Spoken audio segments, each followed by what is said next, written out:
Hey, what is up, studs? Ryan here, or MandRproductions, and welcome to my first LEGO Star Wars 20th anniversary set review. There are 5 such sets that are releasing in April of 2019, and this is the smallest of those sets. This set costs just $20 for a Battle Pack remake. That's twice what the original set cost in 2008. We'll get into that, but it's set 75262, the Imperial Dropship 20th anniversary edition, even written there on the box. It has 125 pieces, which is not a lot for $20. That's a pretty rough price per piece, and 5 minifigures. You get a new Imperial Trooper pilot. You also get a few of the new Stormtroopers, and then you get an exclusive Han Solo collectible minifigure in his 2000 attire. So it's a real throwback there for the 20th anniversary. I'm going to give you a good look at the entire box here because these boxes are kind of cool and they have different stuff on them than normal. So I will give you a good angle on all sides here.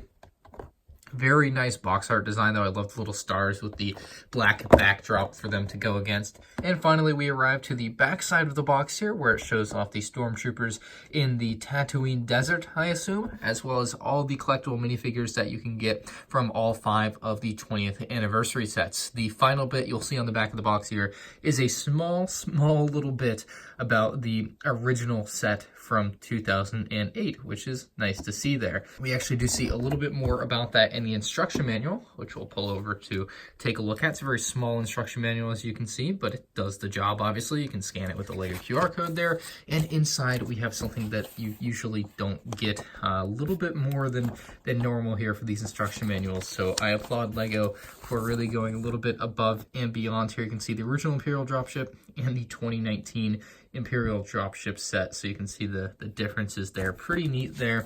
And we flip the page, you get a good look at the collectible minifigures. Talks a little about the Han Solo, and then it shows off the rest of them.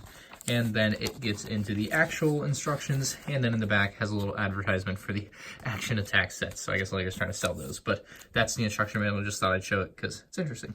For these 20th anniversary reviews, I'll take a look at these figures here individually, and the first one here is Han Solo. They all come with a custom printed plate. It says 20 years LEGO Star Wars, 1999 to 2019, and then the name of the character, in this case obviously Han Solo, originally in the set from 2000, the original Millennium Falcon. Pretty nice look to this figure. I love that they included the old blaster there. That's a real throwback. This 2x4 plate here, you can actually pull off. This would otherwise connect various plates together, but if you just have one of the figures, you can display it individually, which is nice. So you do get that option. And then again, if you have more than one, you attach this and you attach another one of the bases to it. The back of the figure also says 20 years LEGO Star Wars there, and that's the only thing that makes it discernible from the original version from 2000. So it's a nice figure for this set. Obviously this figure is not going to retain a lot of value over time because it comes in such a cheap set, but hey, it's nice for what it is. And our first actual minifigure from the set is the Shadow Trooper. It is pretty sleek looking. They gave it a very nice dark gray for the coloring on the helmet that kind of contrasts the black that it has. So it's a very muted gray, like you really can barely notice it, but it is there. The torso print is very simple. It's actually the same as the regular Stormtrooper, except in gray instead of white or gray, whatever. You get the point, like it's in a different color. Same with the back print. Underneath, you'll find a regular angry clone face. We've seen those for years and years, and this one is no exception, but that helmet is pretty nice. Obviously the same as Stormtrooper again, just in black. So not a bad figure.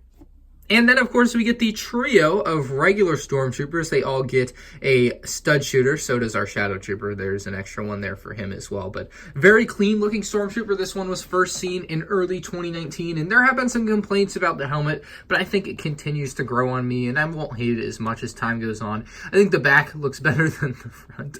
The back of the helmet does look really good. The front of the helmet definitely could have used some work. I don't know how they really got to this design. I feel like it's just a little bit too wide. It looks just a little bit awkward in some places, and that's the best way to describe it. Not a bad figure overall. You get the angry clone head underneath, just like the Shadow Trooper that I just showed. All the figures have the same face, but yeah, the Stormtrooper helmet is awkward. The biggest problem with the new Stormtrooper helmet, it's obviously dual molded, which is really nice. That's the nicest part about it, but you can't turn it like at all. Like it's got like 2 degrees of motion. That's it. You go like right, left, and that's all you get. Like it's kind of lame. So that's my one qualm with the new Stormtrooper helmet, or one of the few that I have. So that's the new Stormtrooper minifigure for 2019, and this is the set, of course, that you get 3 of them in.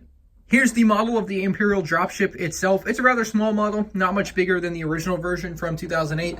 I am, again, going to do a full comparison video, but I felt like this review video would be incomplete if I didn't show you the two of them side by side. I really do. So there you get an idea of how they've changed the colors and some of the new pieces and techniques that they might have used. Anyway, removing the old model, we're just going to be taking a look at the new model, obviously. There is the ability to add your stud shooter inside of these little holes here. You can just drop that in.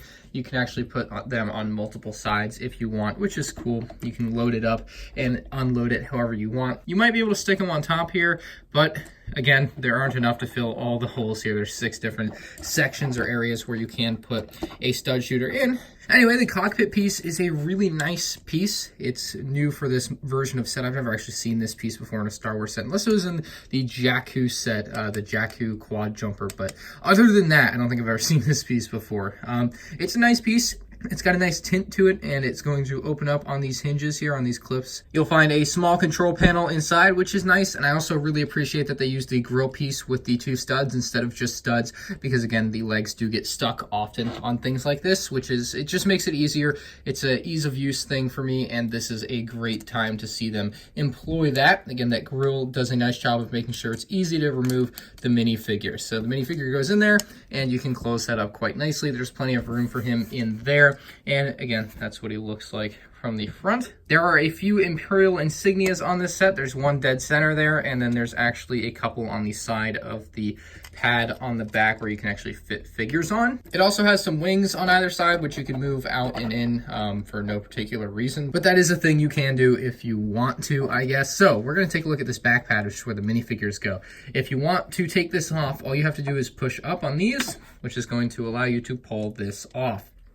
There you go. Pretty simple. Now you have the dropship without the troop carrying mechanism, and it can fly off and get more troops. So we'll put that off to the side now. This is a pretty simple design, yet I really like what they've done with it this time around. It's much sturdier, I think, than the old one. They used a little bit of Technic in there, and it also only seats 3 minifigures, which you might think that's a bad thing, right? It seats less minifigures than the old one. But hear me out. The old one had enough room for 4 minifigures, but it only included 3 minifigures that you could put on it. So I much more appreciate them only allowing enough seats for as many minifigures as you're going to have. It just makes sense. That way you're not left with an empty seat, which I'm sure some people, especially kids, would be like, well, why didn't we get one more minifigure? And that was me when I was younger. I couldn't fathom why we wouldn't just get a 5th minifigure to fill it out. So this one eliminates that problem, as small as it may be to some of you guys, and it also creates a nice design for this thing. I love that they have basically this little center area here, which basically separates it. You're also going to find a few inverted tiles underneath, which just make it smooth to like place down on a surface and just kind of nicely round off the bottom of the design. Again, you lift that up,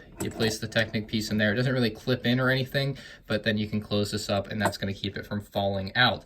The other thing they did with this one is they elongated the centerpiece, which doesn't allow for this to go back and forth left and right. So if that wasn't there, basically this would be on a hinge and it would move left and right like the old one. It no longer does that. So it's a much sturdier design from that standpoint. So that's what it looks like with all the troops loaded up. You can hold it like this and you're not going to have too many issues. Usually hold it from right about there. So pretty good overall general design.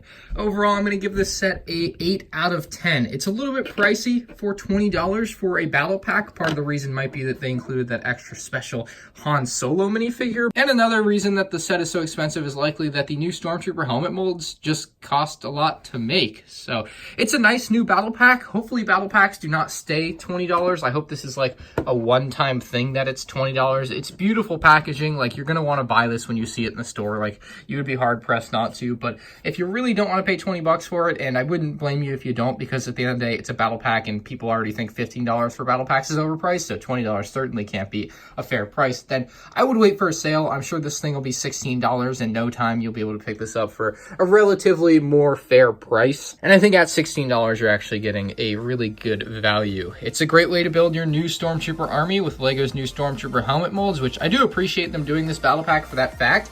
Like, they changed the Stormtrooper helmet molds. People had built up their armies of the old ones. People are going to want to build armies of the new ones, and there was no real cheap and efficient way to do that. Well, here you go. The only thing we need now is a Rebel Trooper battle pack to oppose this. Maybe a remake of that one, huh? That would be cool. But yeah, this has been my review of the Imperial Dropship 20th Anniversary Edition. Let me know what you guys think about this one in the comment section below. Leave a like if you enjoyed, and subscribe to the channel if you're new here, and check out my other LEGO Star Wars April 2019 and 20th Anniversary set reviews on the channel. Thank you for watching. I'll see you in the next one. Peace out.